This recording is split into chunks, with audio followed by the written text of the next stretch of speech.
अरे ओ महारानी, तुझे किसने कहा जाने के लिए? तुझे नजर नहीं आ रहा कि तेरी नंद जाने के लिए बैठी है और उसके लिए खाना बनाना है? तुझे पता है ना कि उसके साथ खाना जाता है? विमला देवी आंख निकालकर अपनी बहू रोशनी को डराने की कोशिश कर रही थी, मगर रोशनी ने बिना डरे कहा, क्यों, हाथ टूट गए हैं क्या इनके? कभी ये भी अपनी नंद के लिए खाना बनाए या फिर हमेशा यहीं से लेकर जाती रहेंगी? इनके पति की कमाई कम है या घर में भूखमरी है? आखिर क्या थी पूरी कहानी, ये जानने के लिए वीडियो को अंत तक देखें। वीडियो को लाइक, शेयर और हमारे चैनल को सब्सक्राइब करना बिल्कुल ना भूलें। सुबह सुबह 4 बजे रसोई से खटर पटर की आवाज़ें आ रही थीं, तो विमला देवी नींद में ही बड़बड़ाई, अरे इतनी सुबह सुबह शुरू हो गई है? सवेरे सवेरे कौन खा रहा है जो रसोई में भिड़ गई? मेरी तो नींद खराब करके रख दी। विमला देवी लेटी लेटी बिस्तर पर बड़बड़ा रही थी। 6 बजने को आए और अब तक रसोई की आवाज़ें शांत हो चुकी थीं। विमला देवी ने आँख खोलकर घड़ी में समय देखा तो बिस्तर से उठते हुए बोली, लो, अभी तो 6 बजे हैं। पता नहीं क्या कर रही है रसोई में इतनी सुबह सुबह। वह अपनी आंखों पर चश्मा रखते हुए कमरे से बाहर आ गई और सोफे पर बैठते हुए अपनी बहू रोशनी को कड़क अंदाज में आवाज़ दी, अरे बहू, जब उठ गई थी तो चाय भी बना देती। लेकिन विमला देवी की आवाज़ पर रोशनी की कोई आवाज़ नहीं आई। कुछ देर बाद विमला देवी सोचती रही कि शायद चाय बना रही होगी, लेकिन कुछ देर में उन्हें यह शांति अखड़ने लगी। अरे इतनी शांति क्यों है? देखूं तो ज़रा रसोई में कर क्या रही है। वह उठकर रसोई में गई तो रसोई खाली थी। गुस्से से झल्लाते हुए वह रोशनी के कमरे में पहुंची तो देखा कि उनका बेटा विनीत अखबार पढ़ रहा था। उन्होंने झुंझलाकर कहा, अरे विनीत, कहाँ गई वो महारानी? सुबह से इतना शोर मचा रखा था, अब चाय चाहिए तो दिखाई नहीं दे रही। विनीत ने अखबार का पन्ना पलटते हुए कहा, मम्मी वो तो अपने घर गई, आज रक्षाबंधन है ना। यह सुनते ही तो विमला देवी गुस्से के मारे बौखला गई। अरे रक्षाबंधन है तो क्या केवल उसके घर है, हमारे घर नहीं है क्या जो सुबह सुबह ही गायब हो गई और मुझे बताया तक नहीं? तेरी बहन भी तो आएगी राखी बांधने। तो विनीत ने धीरे से कहा, अरे मम्मी वो तो शाम तक आ जाएगी। अब तो विमला देवी का गुस्सा संभाले नहीं संभल रहा था। यह बात उनकी सहन शक्ति के बाहर थी कि बहू आखिर बिना पूछे कैसे चली गई। विनीत ने उनको चाय बनाकर दे दी तो उन्होंने बहू को फ़ोन किया, मगर फ़ोन रिसीव ही नहीं हुआ। जैसे जैसे टाइम निकल रहा था वैसे वैसे विमला देवी का गुस्सा बढ़ता जा रहा था। आज आने दो इस महारानी को, इसकी हिम्मत कैसे हुई ऐसा कदम उठाने की कि चुपचाप अंधेरे ही चली गई। अरे त्योहार इस घर में होगा या उस घर में? विमला देवी का गुस्सा तो थमने का नाम ही नहीं ले रहा था कि 10 बजे तक विमला देवी की बेटी पुष्पा भी आ गई। उसने आते ही कहा, भैया भाभी को तो बुलाओ। तो विनीत ने कहा, तेरी भाभी तो राखी करने अपने मायके गई है। अब तो विमला देवी गुस्से से दहाड़ पड़ी, विनीत तूने उसे रोका क्यों नहीं? ऐसे कैसे चली गई सुबह सुबह? तो विनीत ने कहा, अरे मम्मी उसके भाई को कहीं बाहर जाना था इसलिए जल्दी चली गई, और फिर सारा काम करके तो गई है ना। और देखो रसोई में खीर के साथ साथ 4 सब्जी पूरी सब बना कर गई है। विनीत के जवाब पर तो विमला देवी का गुस्सा और भी बढ़ गया। पुष्पा ने विनीत को राखी बांधी और दोनों माँ बेटी कमरे में बैठकर रोशनी के बारे में बात करने लगी। पुष्पा ने अपनी माँ के कान भरते हुए कहा, मम्मी इस घर में तो मेरी कोई इज्जत है ही नहीं, घर आई तो भाभी गायब। तो रजनी देवी दांत पीसते हुए बोली, तू चिंता मत कर, आने दे इसको, मैं भी तो पूछूं इसकी हिम्मत कैसे हुई ऐसा करने की।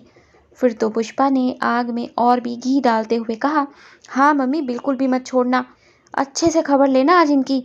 पूरा दिन दोनों माँ बेटी कमरे में बैठी रहीं। पुष्पा के पति का बार बार फ़ोन आ रहा था, अरे पुष्पा, यहाँ दीदी बैठी हुई हैं, तुम आती क्यों नहीं हो, वो तुमसे मिलकर जाएंगी। तो पुष्पा ने कहा कि मैं तो शाम को ही आऊँगी।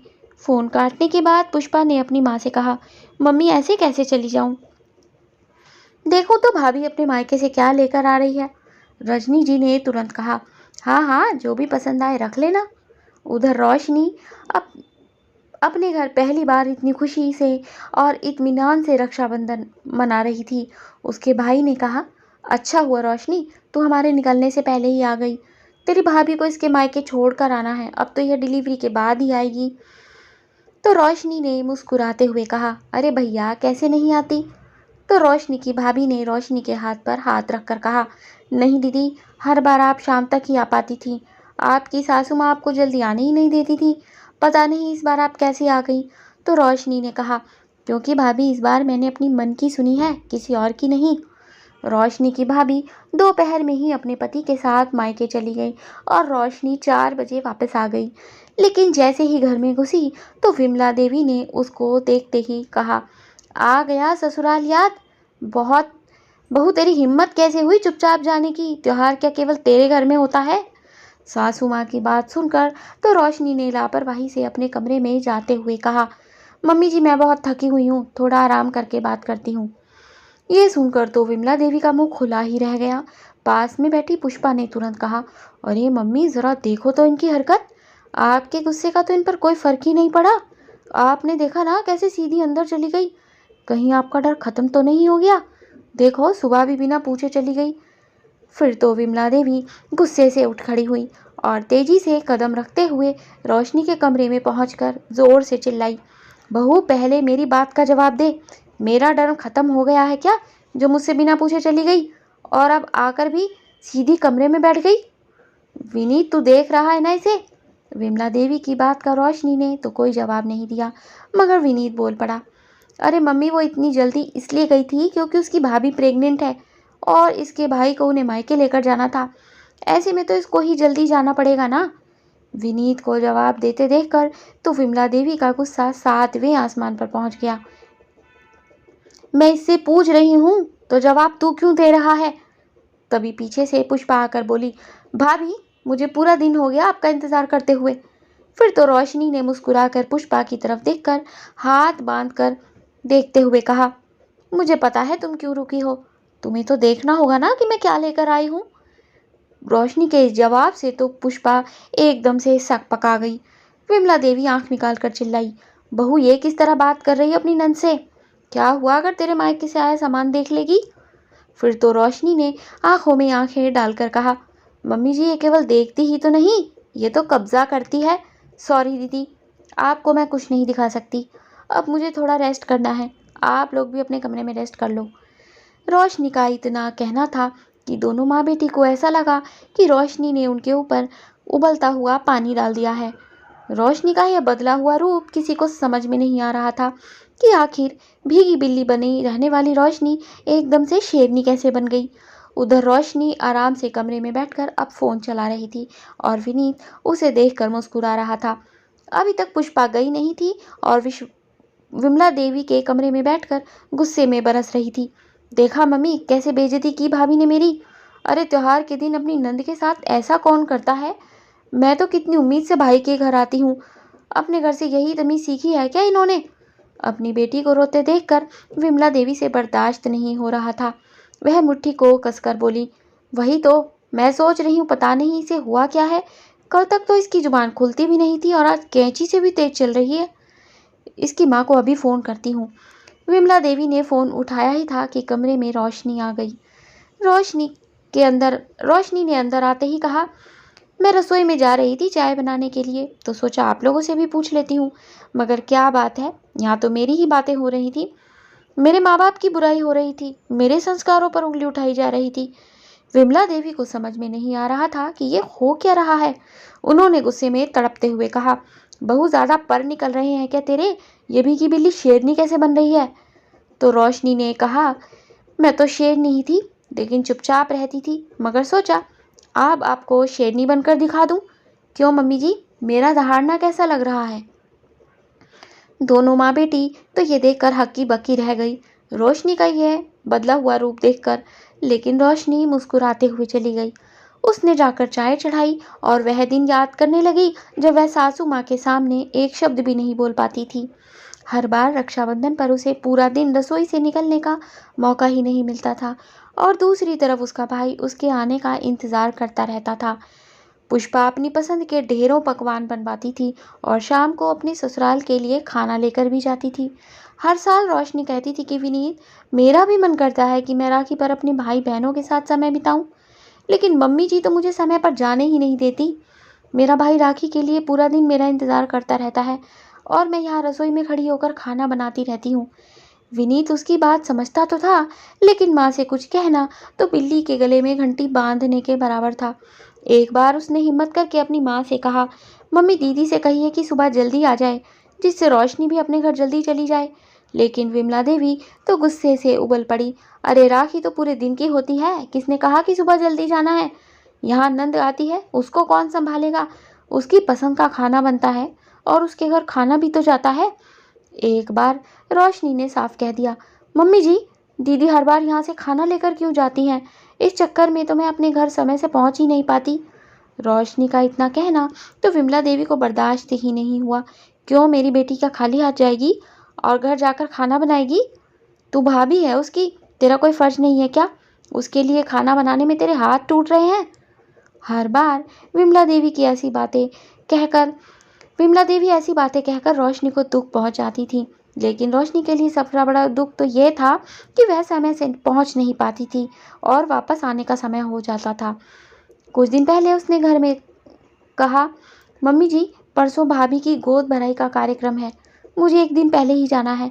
तो विमला देवी गुस्से से बौखलाकर बोली, परसों कोई कहीं नहीं जा रहा। तेरी नंद के घर सत्यनारायण की कथा है, वहाँ बहुत सारा काम होगा, वहीं चलना है। ये सुनकर तो रोशनी को बहुत गुस्सा आया। उसने पलट कर कहा, लेकिन मम्मी जी, भाभी की जिंदगी में ये मौका बार बार थोड़ी आएगा, जबकि सत्यनारायण की कथा तो कभी भी हो सकती है। बहू का ऐसा पलटवार देखकर विमला देवी का खून खौल गया और उन्होंने दांत पीसते हुए कहा, मेरे आगे सिर उठाकर मत बोला कर बहू, नंद के घर का कार्यक्रम पहले है, मायके का बाद में। सासू माँ का गुस्सा देखकर तो रोशनी चुप तो हो गई, मगर दिल में यही चल रहा था, मुझे पता है कि सारा दिन इनकी बेटी के यहीं लग जाएगा, क्योंकि वो तो मुझे रसोई से निकलने ही नहीं देगी। फिर मैं गोद भराई में कब जाऊंगी? उसने विनीत से बात की और विनीत ने अपनी माँ से। लेकिन इस पर तो विमला देवी अपने घर में हंगामा कर दिया लेकिन इस पर तो विमला देवी ने घर में हंगामा कर दिया। मेरे सामने बीवी की हिमायत मत किया कर। तेरी बहन के घर इतना बड़ा प्रोग्राम है, कम से कम 50 लोग आ रहे हैं। अरे खत्म हो जाएगा तो चले जाना, कौन सा मना कर रही हूँ जो तुझे भड़काकर इस महारानी ने मेरे पास भेज दिया।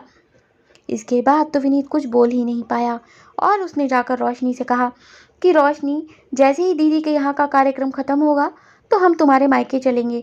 एक दिन बाद सब पुष्पा के यहाँ चले गए और जैसा रोशनी ने सोचा था वैसा ही हुआ। रोशनी को रसोई से फुर्सत ही नहीं लेने दी गई। लोग आते रहे और खाना खाकर जाते रहे। बेचारी रोशनी रसोई की गर्मी में खड़ी हुई शाम के 4 बजे तक पूरियां ही बेलती रही। बार बार मायके से फ़ोन आ रहे थे और रोशनी बार बार यही कह रही थी कि मम्मी, बस निकल ही रही हूँ। लेकिन करते करते शाम के 5 बज गए और जब वो अपने मायके पहुंची तो सारा कार्यक्रम ही खत्म हो गया। माँ ने देखते ही कहा, बेटा, ऐसा पल सबकी ज़िंदगी में बार बार नहीं आता, तुझे समय पर आना चाहिए था।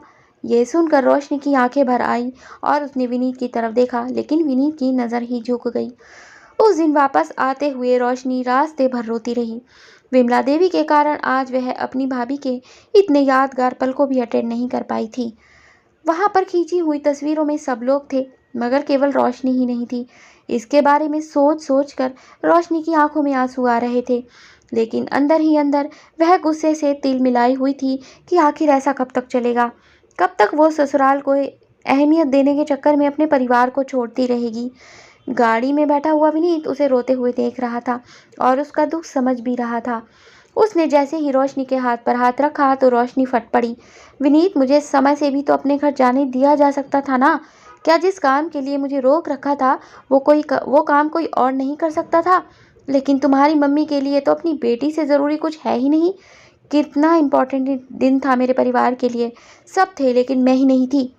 विनीत, मुझे हमेशा अफसोस रहेगा इस बात का। कहते कहते रोशनी रो पड़ी थी।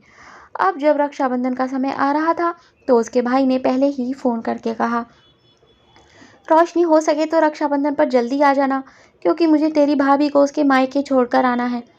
मैं चाहता हूँ कि वो दिन में ही चली जाए, क्योंकि बहुत मुश्किल होता है ऐसी हालत में। भाई से तो रोशनी ने हाँ कह दिया, मगर सोचने लगी कि अगर सासू माँ से हाँ कहा तो वो तो जाने ही नहीं देंगी। सबसे पहले तो घर का काम और फिर हर बार दिन भर उस महारानी की चाकरी करनी होगी, जो शाम को बिना खाना लिए घर भी नहीं जाती। वो बैठकर रोने लगी। विनीत ने उसे रोते हुए देखा तो उसने विनीत को सारी बात बताई। विनीत, इस बार मैं तुम्हारी बहन के चक्कर में अपने परिवार को पीछे नहीं रख सकती। मेरा जल्दी जाना ज़रूरी है। तुम्हारी बहन के चक्कर में मेरी भाभी का गोद भराई का कार्यक्रम भी छूट गया था, जिसे मैं कभी भूल नहीं सकती। तो विनीत ने कहा कि ठीक है, चली जाना, मैं तुम्हारे साथ हूँ। फिर तो रोशनी ने भी अपने मन को मजबूत किया और सोच लिया कि जो होगा देखा जाएगा। मगर इस बार वो झुकेगी नहीं और किसी से दबेगी भी नहीं। वह इन ख्यालों में डूबी हुई थी कि तभी चाय उफन कर बाहर आने लगी। तभी विमला देवी और पुष्पा ड्राइंग रूम में आकर बैठ गईं और जैसे ही रोशनी चाय लेकर आई तो पुष्पा का फ़ोन बजने लगा। देखा तो उसके पति का फ़ोन था।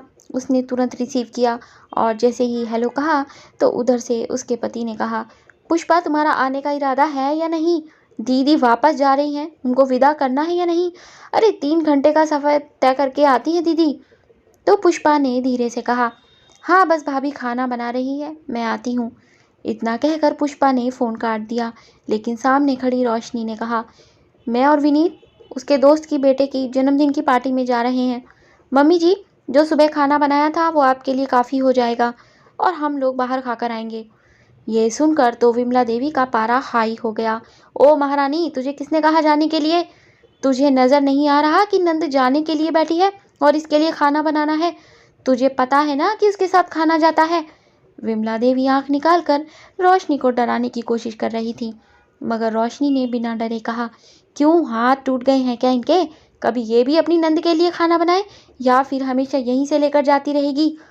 इनके पति की कमाई कम है या घर में भूखमरी है? रोशनी के मुंह से इतने कड़वे शब्द की तो किसी ने उम्मीद ही नहीं की थी, जिन्हें सुनकर पुष्पा झटके से उठ खड़ी हुई। क्या बकवास कर रही हो भाभी? मेरे घर में भला किस चीज़ की कमी है?